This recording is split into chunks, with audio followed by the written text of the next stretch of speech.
கொல்கத்தாவில் பெண் பயிற்சி மருத்துவர் பாலியல் வன்கொடுமை செய்யப்பட்டு கொலை செய்யப்பட்ட சம்பவத்தை கண்டித்து சென்னையில் 100க்கும் மேற்பட்ட பயிற்சி மருத்துவர்கள் போராட்டத்தில் ஈடுபட்டு வருகின்றனர்.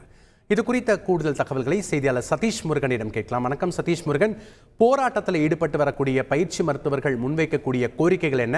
அங்க இருக்கக்கூடிய கள தகவல்கள். வணக்கம். கடந்த 9ஆம் தேதி கொல்கத்தாவில் பெண் பயிற்சி முதுகலை மாணவி மௌமிதா தேவ்நாத் என்பவர் சந்தேகத்திற்குரிய வகையில பாலியல் வன்கொடுமை செய்யப்பட்டு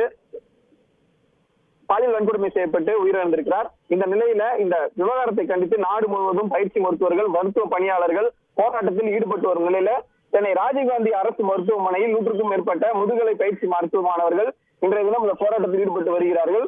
மருத்துவமனையில் தங்களுக்கு உரிய பாதுகாப்பு என்பது வழங்கப்பட வேண்டும்.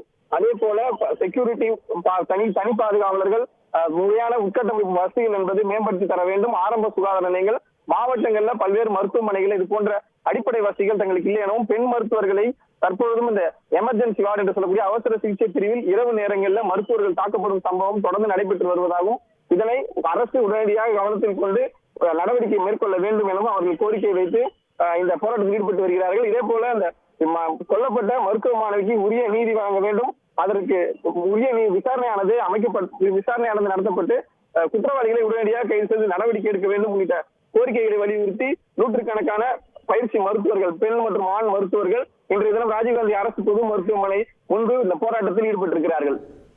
நன்றி சதீஷ் முருகன், உங்களுடைய கள தகவல்களுக்கு.